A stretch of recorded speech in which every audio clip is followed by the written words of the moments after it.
if you want to lighten the mental load, get someone to do the meal plans for you so that you don't have to think about what's my deficit, how much do I need of this, this, and this, what do I like eating.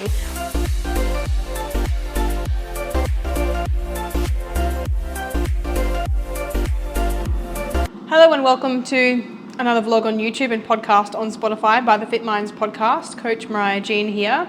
I apologise if you can hear my kettle in the background. I didn't realise it was going to be that loud. So I'm boiling the kettle because I'm cooking some pasta. And you might wonder why I'm in my kitchen again. But I thought to myself, bugger you guys, I am going to do my podcast while making my family dinner because I am a woman who is time poor, being a mother, and I'm multitasking. So this one, look, honestly, is a really simple dish, spaghetti bolognese. I kind of want to show that you can eat normal meals and still lose weight, not gain weight, avoid weight gain, etc. I'm not this like genetic freak or anything like that. I just understand food and how it works. So a few things actually in this podcast I'll talk about is the fact that you don't have to track calories. And that's the topic. You don't have to track calories to lose weight. You don't have enough time as a mum. You're time poor, or if you're not a mum, if you're a time poor person. But you know that I'm targeting mums at the moment as my niche. I'm really transparent about it because I think it's really important coaches do tell people what they're doing and why. The reason why I want to work with mums is I become a mum and I realize there's a massive need for it, and what you do in business is you fulfill a need that is there, and also I really find it to be very rewarding looking after mums. I've really enjoyed my work with them and I find they trust me more now that I'm a mother, and that makes me happy. So to be that person. Do you need to track calories to lose weight is the topic of the podcast. The short answer is no. I mean, you could finish the podcast now and off you go, you got your answer. But obviously I'm going to go into the depth of why you don't need to track your calories. So I'm going to get into some chopping, otherwise I'll be here forever. So why you don't need to track your calories to lose weight. Technically, we do need to make sure that we are eating in a calorie deficit to lose weight, right? That doesn't mean that you need to figure out what that deficit is, number one.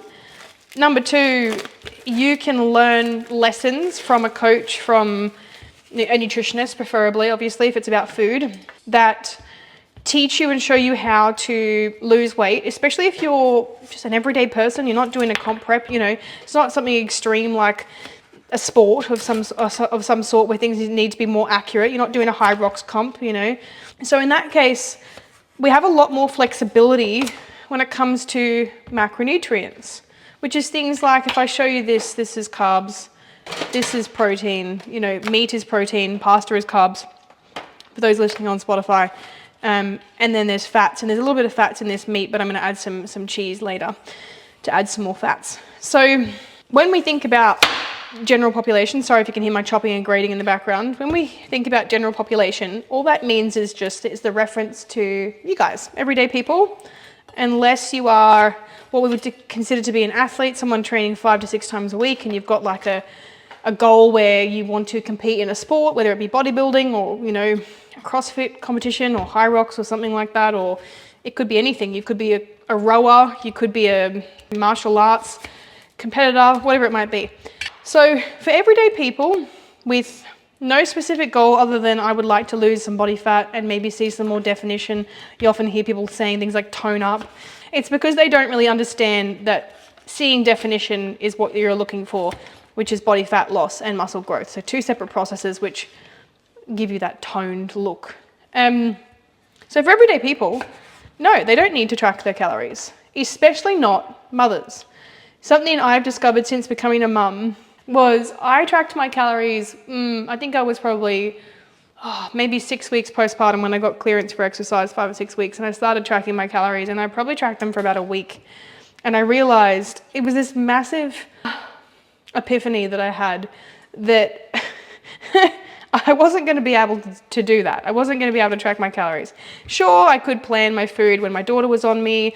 I could, in theory, have ideas behind what I wanted to eat. And then when it came to executing the plan, it was incredibly difficult to do so. Some days it worked out, some days it didn't. Some days I could get my meal prep done, other days I was surviving off snacks. And so it came to me, even though I should have really understood this before becoming a mum, but it came to me, this idea that maybe mums this entire time asking for meal plans, wanting things to be done for them or figured out for them, wasn't them asking for too much. It wasn't them being lazy. It wasn't them not wanting to learn, but it was actually a reflection of the very sincere time constraints that they were experiencing and trying to communicate to others. The sad part of this is that there are still coaches out there, and I was one of them, that decided that tracking calories and macros is the only way, because I wanted to educate my clients and give them a skill set so that then they could, go and do their own thing and not need a coach, and that when they did come off my books that they wouldn't have to track their calories to keep their results, and that they would slowly learn how to do this properly without needing to track at all. But they would need to track their calories in the beginning to understand and learn more about nutrition, so that then the practical side was behind them. Now, I tracked my calories for years, and years and years and years and years.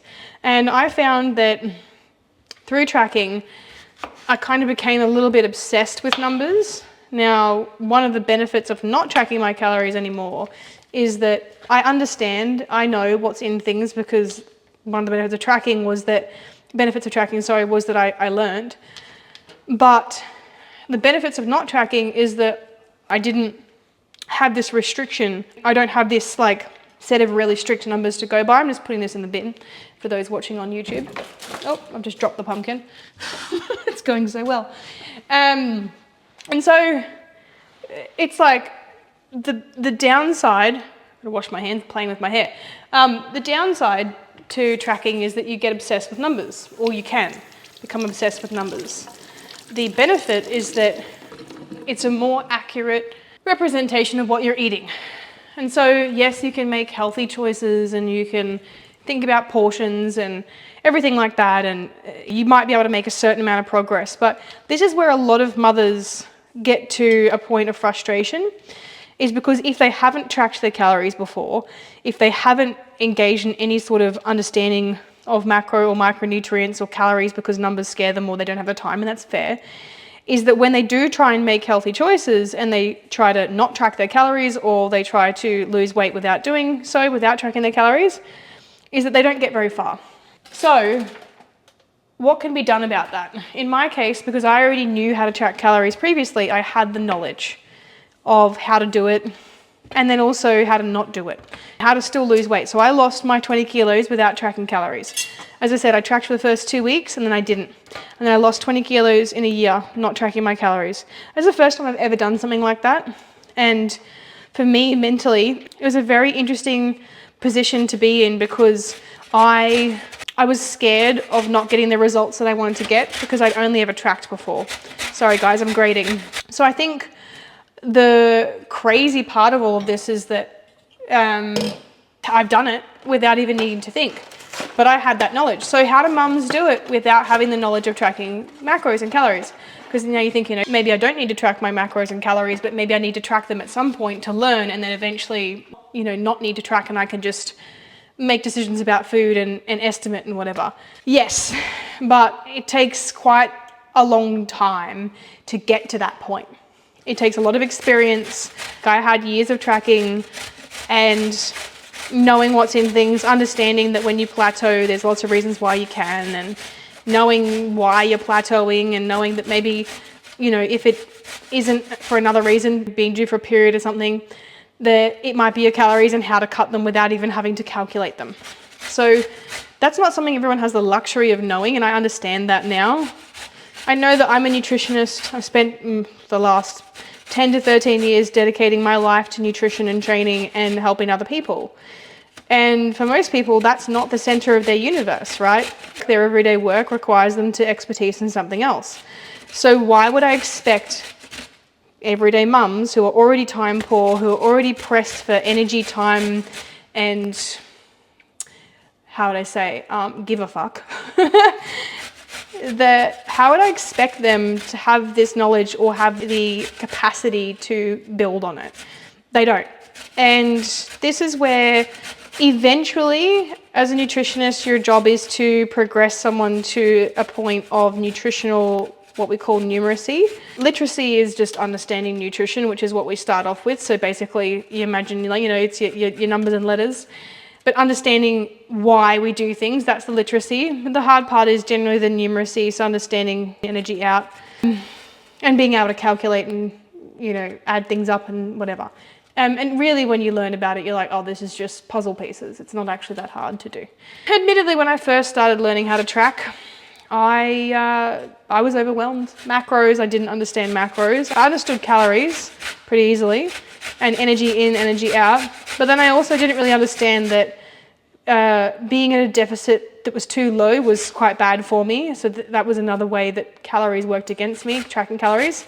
And also I didn't understand maintenance. I didn't understand that there was a point where you could increase your calories and not gain weight and not lose it. And that was where you were meant to go when you had got to your goal. And the problem is I didn't understand that. So I got to a very low weight tracking calories and I never increased my calories, and that's where binge eating and bulimia came in, where it was like, oh God, I'd been on these low calories for so long, I was so scared of increasing them to maintain after I'd achieved what I'd achieved because I was so scared I'd gain weight. But instead, my body freaked out. I was like 45 kilos, 5% body fat. And I started having a really poor relationship with food where I was binge eating and I was purging. So sorry for those who are triggered by eating disorder references, but there's a lot of downsides to tracking food. It can be a very nasty, slippery slope, and I definitely went down that path. I then came back from that and learnt to eat at maintenance, to eat in a surplus, to go through growth phases, all that type of stuff, and really repaired my relationship with food and with numbers. Even the scale, now being 20 kilos heavier than I was when I was anorexic, but obviously much healthier and happier and sexier as well. I feel way more confident now than I did back then. So how do we give people the tools to lose weight without tracking calories? We've established they probably can't do it on their own if they don't have the previous knowledge of tracking calories. We've also established that if they do try to do it on their own, they often get to a point where they get stuck. So a lot of people come to me after they've lost the first 5 kilos or the first 10 kilos. And it's oftentimes after they've adopted something like keto or low carb diet because they don't want to track, but they don't want to, I guess, how would I put it? They don't want to estimate portions and things like that because they don't want to be wrong. So that's why they adopt keto or paleo or carnivore or some other ridiculous fad diet. And the problem with that is that it then leads them down this kind of path of false sense of security where it's like, oh, I'm losing weight, and then all of a sudden they plateau or they lose muscle or they don't see what they actually wanted to see visibly in the mirror, and they realize that cutting carbs probably didn't work so well for them, and now they're kind of stuck. And they're stuck with a body that they didn't want in the first place, even though they've lost weight. And they're stuck needing to lose more weight or wanting to lose more weight and not knowing how to get there. So a lot of people come to me from this point. Not many people come to me having never tried a weight loss journey ever. So the good news is that if you're listening to this podcast, you've come to the right place for help. If not, share this with a friend who is stuck in a shitty spot and probably needs to get out of it and stop doing what they're doing, like the shake diet or the whatever diet they're adopting, and see this as a lifestyle change, not necessarily taking on something that they will not be able to follow through with. Because then when they don't follow through with it, they go back to square one. What's the plan after that? So how do we lose weight without tracking calories? You say, Mariah, how do we do it? So obviously what you can do, and what I have found has been the most successful for my clients, is having someone take the mental load off, do meal plans for you. Okay, so this is no different to having someone else wash your car for you or service your car for you. You know, why? Well, you're not going to service your car. Can you be bothered doing that? Absolutely not. Do you want to develop the skill set to do it? Absolutely not. Do you have the time and energy? Absolutely not. To do that? No. So you can employ someone to do it for you, such as myself, such as my co-coach, Chloe. Now, we do meal plans. I'm not trying to plug myself, but kind of I am. we do meal plans which are personalised to a person's meal preferences. So this then means you get to eat foods you enjoy, but then still lose weight. And you don't have to think about numbers because it's all done for you. Or I have an app that I have just launched. If you haven't, or if you don't already know about it, all the meals that are given to my clients are personalised to their weight loss goals, muscle growth goals, whatever they want to do. And there are macros on the meals and calories that you can see. However, the way the app works is that you can just follow the meal plan. You can swap snacks and meals in and out as you please. There's lots of options. You can just do that. And I think a lot of my mums like doing that because then they don't have to track things or log things or anything. They just literally follow what's written down, follow the recipe, and off they go. Now, what that does is it takes the thinking out of the whole thing. The benefit to not tracking your calories and having someone do a meal plan for you is literally that someone else has done half of the hard work. And you then know, okay, cool, this is food I like. This is what I'm going to eat. All I have to do is just make it and eat it. So that's a lot of pumpkin. Okay. So from here, what am I going to do with this a massive amount of pumpkin? I'm just going to put this aside. So from here, when you do get a meal plan done for you, the problem is with a lot of coaches out there is that, and I used to be like this too because I didn't have the resources to give people lots of variety because it was very time consuming. We'll give you one meal plan and then you kind of don't get very much meal variety, so you're kind of stuck on the same meal for weeks at a time or day of meals. Now, don't get me wrong, I'm a creature of habit, so I actually prefer sticking to the same meals for weeks at a time. But for some people, they like variety. So what you want to do is you want to make sure that the person that you're signing up with or that you choose to be your coach understands your requirements and what's important to you. But you also have to come to the party a little bit with them. And it's not going to be, well, can you make me a new meal plan every day? You've got to think about feasibility. Do I want to cook, if I'm busy, do I want to cook 6 different meals a week? Probably not. If I'm busy, do I really want to, or if I'm, struggling financially, do I want to pay for hundreds of dollars of ingredients when I could just pay for a normal week and it would be more budget friendly to, repeat the same meals? So there's lots of different ways of looking at it. But what I always suggest to people who are time poor, especially mums, is don't do your own meal planning, because even if you know how to track calories and track your macros, you go to do it and then you get distracted, or you say you're going to do it and then you don't do it. And I have seen so many mums who I've had conversations with lately who've said, I was going to plan my meals on the weekend, but then I just didn't. And it's like, yeah, because when you're given an extra task to do on your list, that mental load gets heavier. And it's like, it'd be literally like someone saying to you, hey, book your car in for a service, but also you need to service it. What? Why?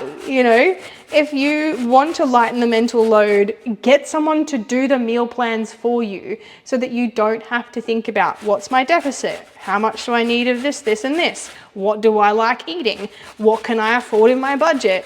If you have someone who understands all of that, quizzes you on it and goes, hey, couple of questions here, and then they put all the Jenga pieces together, they make it all work, all the puzzle pieces, it takes hours out of your days. And then you can focus on actually making the meals. Because the other problem is I've seen with people tracking macros is that they track their meals, they meal plan, and then they run out of time to make them. So especially mums. So what we need is, just like we did postpartum after having a baby, right? Some of us got doulas, some of us got our parents in to support us, some of us got friends, our partner, but everyone was contributing in some aspect, and if they weren't, well, that's sad, and there are a lot of women who didn't have that at all. And we had very little support in the beginning. We had my mum and Alex's mum for the first couple of maybe 2-3 weeks, and then we had Coach Chloe. She was a nanny for doing a few hours a week for us, but outside of that we didn't have a lot, and we had to pay for it, obviously. Outside of that we didn't have a lot, right? But we needed support because I was working full time at the same time, so we just made do. But it's like we do not hesitate when it comes to spending money on hiring all sorts of people in our lives to do all sorts of things. You go to the doctor, get a script written instead of getting a script online, which you definitely can do, but you don't know what you need. You go to, as I said, you go get your car serviced, you pay for a car service. There are all sorts of things. You get your air conditioner fixed. I don't know, you get solar panels on your roof, whatever it might be. Some people get their lawns mowed by somebody else because they don't have a lawnmower or they don't know how to mow their lawns. Instead of telling yourself you have to take on more and take on more and take on more and think to yourself, I can't take all of this on, stop doing that. Stop taking on everything. Know that my job as a nutritionist is to take something off you so that then you can execute the plan easier so that you're not stressed. I've received so many messages in the past few days. I think I have carrot on my face. I've received so many messages in the past few days from mums saying, I now know why I was struggling to eat well. It's because I had to think about it and do it. I had to figure everything out on my own, and now you have made it easier. You've made my life easier by giving me exactly the portions, recipes, exactly what I need specifically for me to lose weight. So stop thinking you're a hero and that you can do everything on your own, because there are people out here who do this shit for a full-time job. It's what I do every day, and I love doing it. I enjoy doing it. Like, give it to me. And not to mention how many women have said to me, oh, I'm a fussy eater. You won't be able to meal plan for me. Next thing, they get a meal plan and it's perfect. This is what I've dedicated my entire life to. If you've been one of my clients, I will not stop until my client has what they need from me, and I will tailor the experience. Some people like to track their own macros. They like the freedom. You know, some people like focusing on portions and they don't necessarily want to be so strict to be on a meal plan. And then some people love meal plans because it's like the closest thing to tracking macros without having to actually physically track them yourself. So you're going to get the same results from having a meal plan as you would from tracking macros and calories, because I'm tracking them for you. But the cool part is, as I said, that workload is taken away. That extra time spent thinking, calculating, putting things together, making things work. And trust me when I say, you'll feel so relieved when you have someone take it off your shoulders. And, you know, there's always these other excuses people give me, which is like, but then it costs, and then it's like, I throw it straight back at them, and I'm like, that you spend money on takeaway coffees, takeaway meals, snacks, all sorts of things. I can guarantee you, if I went into your, not that I would go into your bank account, but if I went into your bank account today and I looked at how much money you spent on alcohol, snacks, coffees, all sorts of extra things that weren't made at home, takeaway food, you name it, that you could afford my coaching 3 to 4 times over, plus still being able to afford your groceries. Because the reality of it is that you're already spending the money somewhere else that's actually working against you and what you're wanting to accomplish for yourself. So it's kind of like the devil standing in your literal lounge room is what you're currently doing. And this was a business principle actually that I was taught years ago, because I was scared of spending money on a business coach. I was like, oh, I'm scared of spending money on a business coach. And it's so funny, the business coaches pointed out to me, you're probably already either spending this money or you're not making the money because you're not working with me. And I was like, oh, I've never thought of it that way.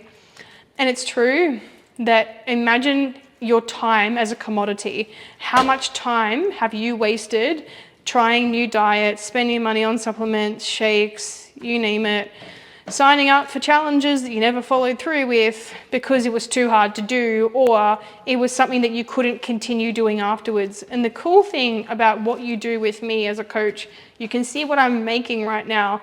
It's a pasta dish. Like, you're like, yeah, I could get used to eating spaghetti bolognese. I didn't even know I could eat that and lose weight. The answer is absolutely you can.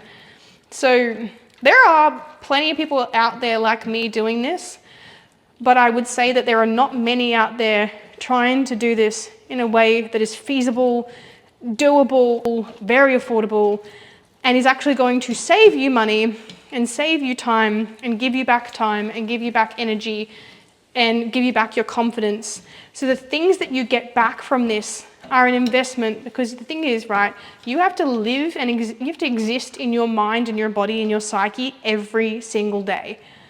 If you continue to do things the way that you're doing them and then expect different results, you will continue to get the result that you've always gotten, if that makes sense.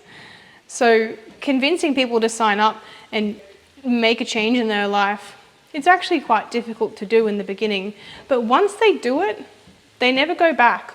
Or if they take a break, they always come back because they realize, oh my gosh, this is what I've always needed. And then eventually, they are so confident that they do it on their own. And there are clients out there that I have that started on meal plans, and they learned a little bit about macros, and then they've gone back to understanding portions and things and just living their life normally and not ever having to track again, not ever having to be on a meal plan again. That is the end goal, right? Is to educate you enough so that you can get to the point where I'm at, maybe not where you're a sports nutritionist, but where you know enough to continue and sustain this. So I think that was about all that I wanted to talk about in the podcast. But in short, you don't have to track your calories to lose weight. You can just follow a meal plan. The cool thing about my app too is that, as I said, you have the option to either just follow the meal plan, or you can enter the meals into your food diary, and your food diary will show you how close you are to your calories and macro goals and protein goals. And then you can start to take meals that I've done out and add your own in, and you can play around and explore and experiment a little bit. So it's a way of putting training wheels on a bike. And then you can go, cool, now I'm starting to learn how to make my own meals and do my own, and I don't mind adding in a bit more of this and a bit more flexibility, and here's some of this and here's some of that. And the cool thing is, it means you're not going from 0 to 100. You're not going from, just straight from a meal planning to just straight to tracking macros. That is how I've designed this app, so that people have the opportunity and the choice to learn, but not all at once so that it's overwhelming. They can learn at their own pace if they want to, if they don't want to, if they're curious, whatever stage they're at, or they can just stay on their meal plans as they please. So yeah, that's the long answer. Learning about nutrition will be the key to unlocking weight loss and maintaining your weight loss results. Not learning anything about nutrition and just sticking your head in the sand and pretending like you don't know or care about any of it will get you back to square one pretty quickly. It's important to be open to learning, but you don't have to learn everything all at once. And I think that it has been a big learning curve for a lot of my clients, is that they want to do everything so quickly and learn everything all at once. And I must remind them, and you must remind yourself, there is no need to rush yourself in this journey. If it is going to be a lifestyle, then why are you racing yourself? Just pace yourself one day at a time, one lesson per week even, something small. Learn about fiber, learn about vegetables, but make it something that is going to be useful for you in the future when you know that you want to do this on your own eventually. So, aside from that, we do know that if you've been on a deficit meal plan and you've lost the weight you wanted to and you want to build some muscle, you're going to have to go to a maintenance meal plan, and then maybe even a surplus if you really want to grow a lot of muscle. So it's not all about weight loss, but you can lose weight in lots of different ways. But I would sooner recommend a meal plan or tracking macros far before I would ever recommend doing keto, carnivore, paleo, fasting. You don't need to do it, so don't bother with it. It will just make you miserable. Okay, that's it from me. Have a great afternoon, evening, morning, wherever you are in the world, and looking forward to doing another podcast for you soon. Hopefully I can fit all these veggies into this Bolognese.